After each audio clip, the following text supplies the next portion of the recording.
நடந்து வரும் ஆசிய கோப்பை தொடரில் உச்சக்கட்ட பரபரப்பில் நடந்து முடிந்த மேட்ச் என்றால் அது நேற்று நடைபெற்ற இந்த இந்தியா இலங்கை மோதிய போட்டிதாங்க. அதுவும் இந்த ஆசிய கோப்பை தொடரில் இதற்கு முன்பு இந்திய அணி குரூப் சுற்றிலும் சூப்பர் 4 சுற்றிலும் பாகிஸ்தான் அணியை 2 முறை எதிர்கொண்டது.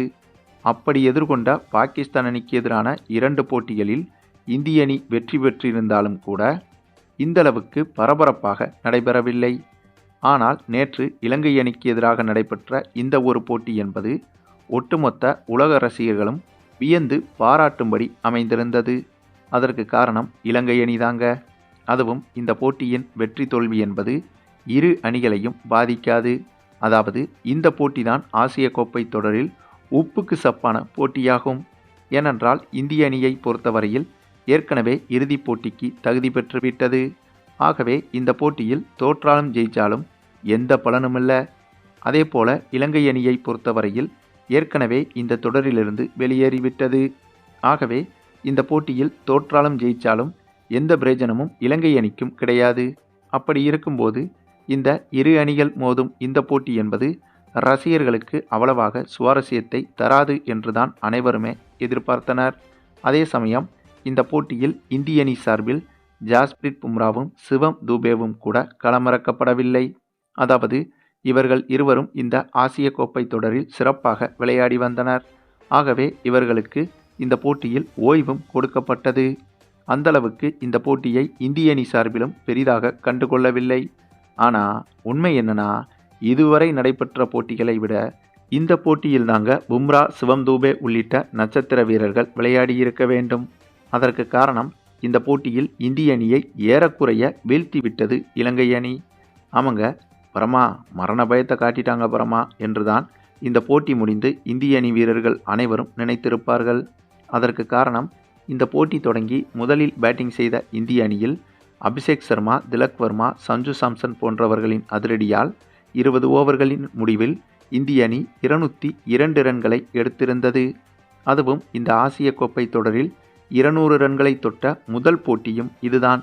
கிட்டத்தட்ட குரூப் சுற்றுகளில் நிறைய போட்டிகள், சூப்பர் 4 சுற்றில் நிறைய போட்டிகள் நடந்த போதும் எந்த போட்டியிலும் எந்த ஒரு அணியும் 200 ரன்களை தொடவே இல்லை. அப்படி இருக்கும்போது இந்த போட்டியில்தான் முதல் முறையாக இந்திய அணியால் 200 ரன்களை தொட முடிந்தது.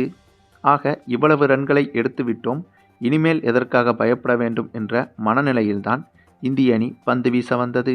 ஆனால் இலங்கை அணியோ இந்திய அணிக்கு பயங்கர சர்ப்ரைஸ் ஒன்றை கொடுத்திருந்தது.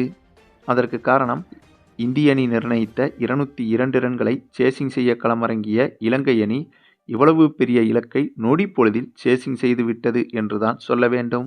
அதுவும் கடைசி ஒரு பந்தில் வெற்றிக்கு 3 ரன்கள் தேவை என்று இலங்கை அணிக்கு சூழ்நிலை உருவாக, ஆனால் அந்த சமயத்தில் அந்த கடைசி பந்தில் வெறும் 2 ரன்கள் மட்டுமே எடுத்ததால் 20 ஓவர்கள் முடிவில் இலங்கை அணியும் சரியாக 202 ரன்கள் எடுத்து முடிக்க, இதனால் இந்த போட்டி சூப்பர் ஓவருக்கு சென்றது.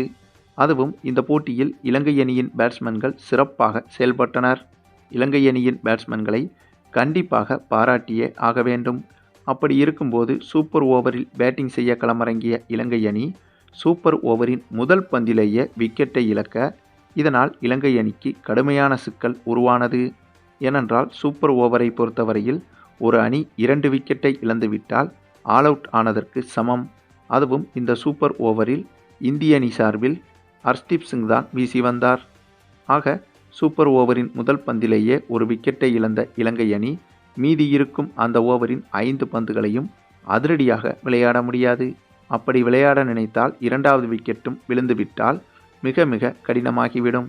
ஆகவே அதை புரிந்து கொண்டுதான் அந்த ஓவரில், அதாவது அந்த சூப்பர் ஓவரில் மீதி இருந்த பந்துகளை இலங்கை பேட்ஸ்மேன்கள் நிதானமாக விளையாட, ஆனால் அப்போதும் ரன்கள் என்பது இலங்கை அணிக்கு அவ்வளவாக வரவே இல்லை.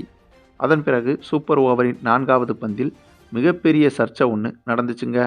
ஆமாங்க, இந்த 4வது பந்தை ஹர்ஷ்தீப் சிங் வீச, அப்போது அந்த பந்தை அடிக்க முயன்று தவறவிட்ட இலங்கை பேட்ஸ்மேன் சனக்கா சிங்கிள் ரன் ஓட நினைக்க, அந்த சமயத்தில் விக்கெட் கீப்பிங் செய்து கொண்டிருந்த சஞ்சு சாம்சன் சனக்கா தவறவிட்ட பந்தை பிடித்து ஸ்டெம்பை விட்டு தூரமாக இருந்தாலும் சரியாக துல்லியமாக ஸ்டெம்பில் எறிந்து ரன் அவுட் ஆக்கிவிட, அதே சமயத்தில் நடுவரும் அவுட் என கொடுத்துவிட, அப்பதாங்க இந்த இலங்கைக்கே உள்ள குணம் ஒன்று வெளிப்பட்டது. ஏனென்றால் பந்தை அடிக்க முயன்று தவறவிட்டு ஓடிய இலங்கை பேட்ஸ்மேன் சனக்கா என்பவர் நடுவர் அவுட் கொடுத்ததற்கு பிறகுதான் டிஆர்எஸ்ஸை எடுத்தார். அந்த ஒரு சமயத்தில் வெளிப்படையாக தெரிந்த ரன் அவுட் என்பது ரன் அவுட்டே கிடையாது, இது தவறுதலாக நடந்த விஷயம் என்று நடுவர்கள் கூறிவிட, இதனால் இந்திய ரசிகர்கள் முதல் ஒட்டுமொத்த கிரிக்கெட் ரசிகர்களுக்கும் இது புதிதாகவே இருந்தது.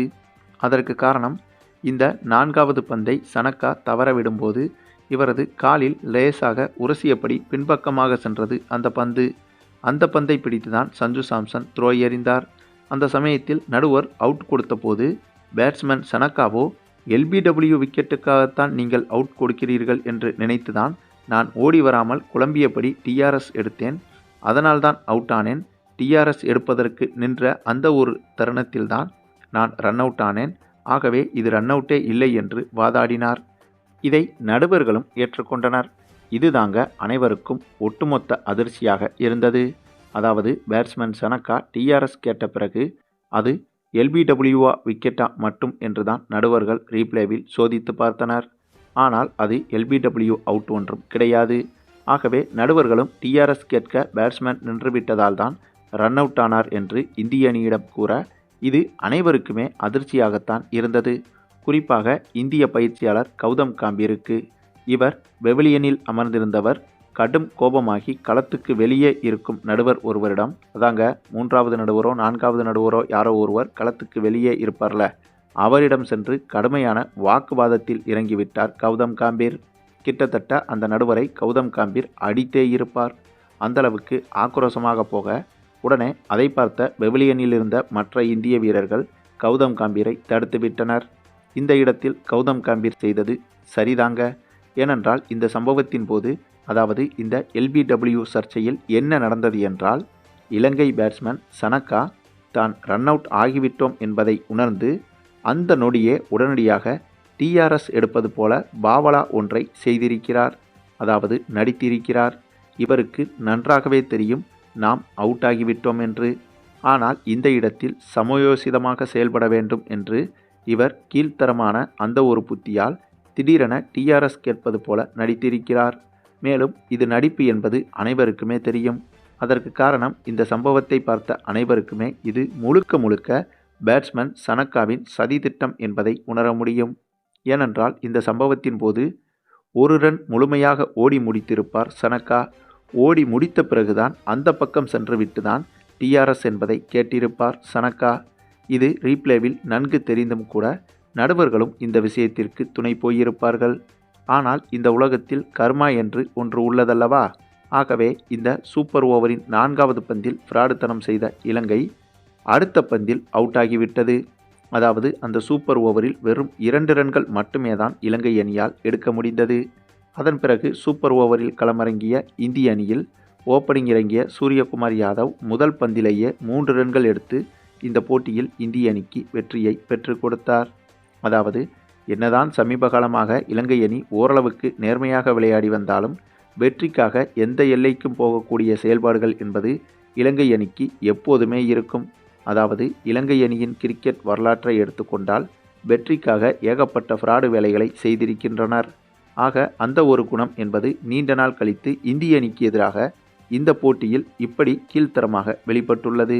அதே சமயம் இந்த ஒரு செயலை இந்திய ரசிகர்கள் மட்டுமின்றி இலங்கை ரசிகர்களும் கூட இலங்கை அணியின் இந்த ஒரு செயல்பாடை கடுமையாக விமர்சித்தனர்.